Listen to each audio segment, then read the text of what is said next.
welcome back to my channel.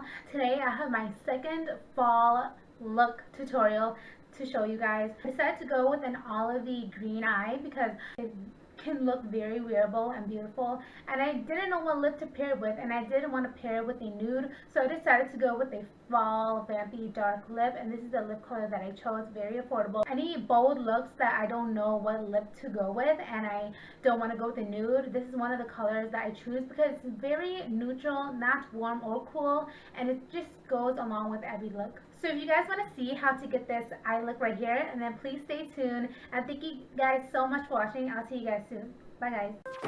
Okay, so I'm starting with my brows today, and I'm just using the Flawless Brow Trio from BH Cosmetics, and I'm using it in the shade medium and dark.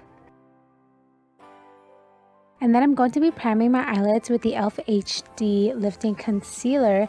The reason why I'm using this is because this is also the concealer I'm going to be highlighting with, so it all just goes well together. And then I'm going to be using some Scotch tape and focusing on my arch, and then just bringing it downwards to create my intense cat eye. And then today, the main shadows are from the Lorac palette, and then I'm just taking that light brown shade and putting it all over my crease, and I'm really making sure to blend this shade out. That's why I'm using a very fluffy brush, so there are no harsh lines. You want to focus most of the color on the outer corners so everything just looks more put together. And then I'm going in with the darker shade, and I believe it's called Mocha, and I'm focusing this color on the outer corners, and then whenever I get the intensity that I want, or whenever there's no more shadow on it, I'm just dragging it into the inner corners.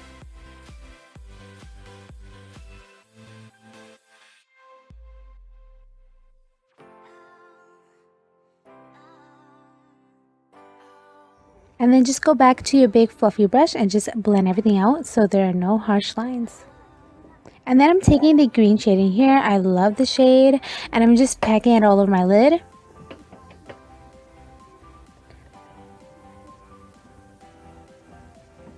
And then once you pack that over your lid, you want to go back into your blending brush and just blend that shade out. You don't have to go with any additional color. And then I'm peeling off my tape now, and I have to clean my fallout right away because it just annoys me.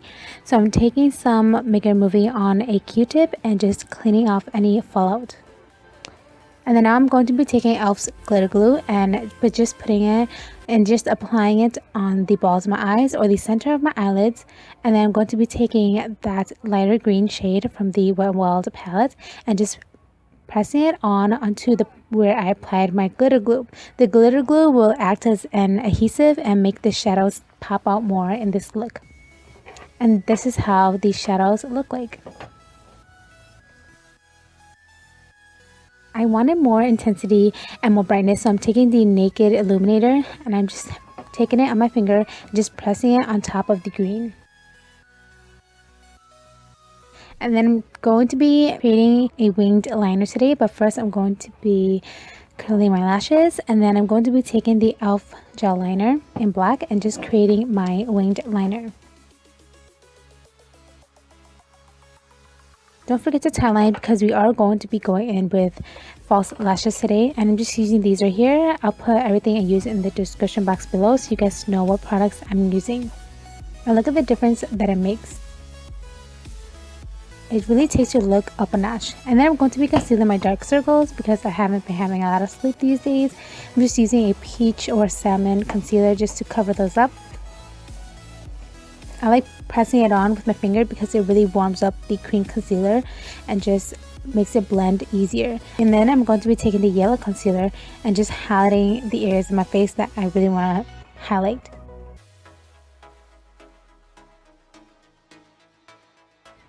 And I didn't realize how funny I look. I look like I have a mustache.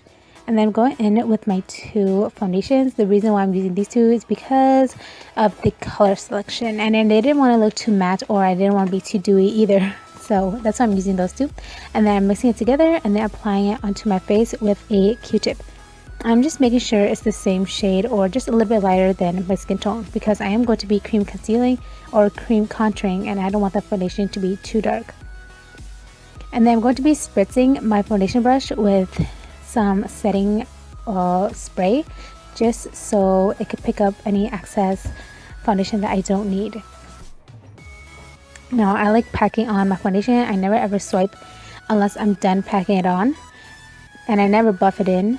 I just always press so it gives me a nice full coverage and it doesn't irritate my skin.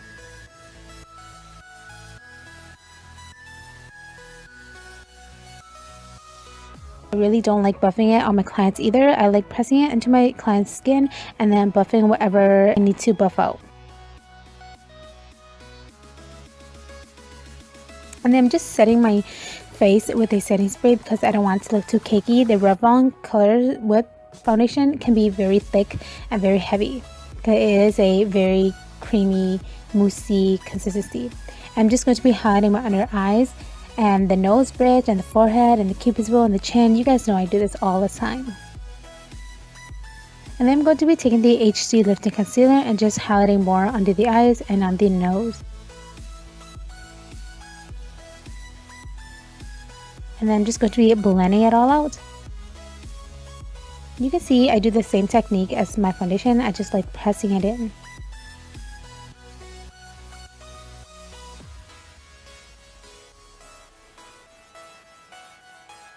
Now I like using the same brush I used for my foundation because I feel like it just looks more effortless and the highlight doesn't seem too intense. And then now I'm going to be cream contouring.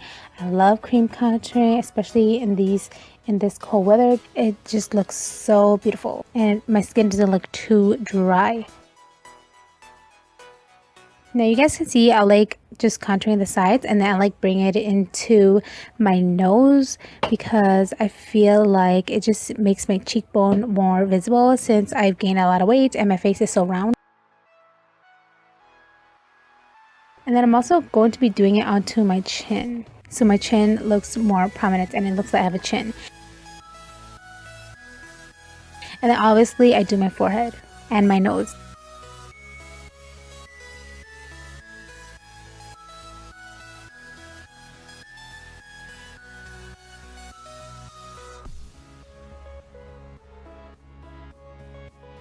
And then I'm just going to be buffing it all out with a dual fiber brush. Now when I buff it out, I don't really like moving the product too much around because then it'll just kind of mess up your contour. Like today I messed up a little bit, so I went back with a little bit more foundation and just kind of cleaned up under there. And then now I'm going to be baking my face again. I'm using the e.l.f. HD setting powder. I don't really like this powder for doing it because it's so finely milled. I like a more thicker kind of consistency powder, but this works, so I just did that. And I do let this sit in the face for the whole time. I'm finishing up my eyes. So that's how everything looks like. And I'm going back to the eyes and I'm just taking the same green shade from the Lorac palette and just kind of lining my lower lash line. I don't like to bring it all the way into my inner corners because I feel like it makes me have raccoon eyes.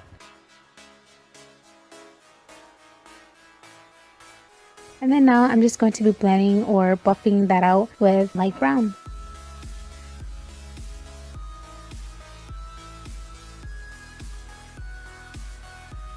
And then to highlight my inner corners, I'm taking Mary-Loumanizer by TheBalm.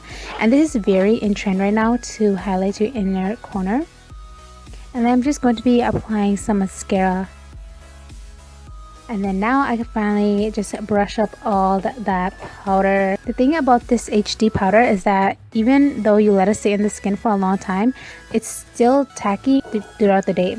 And then I'm just setting my face with a little bit more setting spray, so again my skin looks more natural and doesn't look too cakey and thick. And then my contour wasn't as intense as I wanted to, so I'm just taking a little bit of that NYC Sunny Bronzer just to bronze out the skin. I really wanted a sun-kissed look today.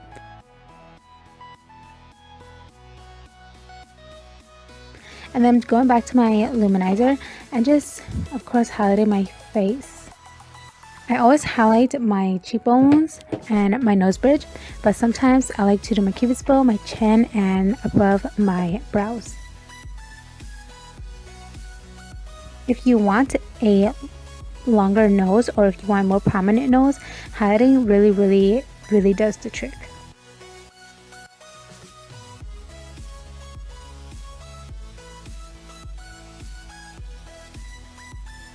And then I'm just putting on my lipstick, and this is the Wet n Wild lipstick in Mochalicious, and it's one of my favorite lip colors right now. And that is all for the look. I really hope you guys enjoyed, and I hope this look was really easy to follow along. I really enjoyed it, and I hope you guys did too, and I hope to see you guys in my next video. Thank you so much for watching, and I'll see you guys soon. Bye.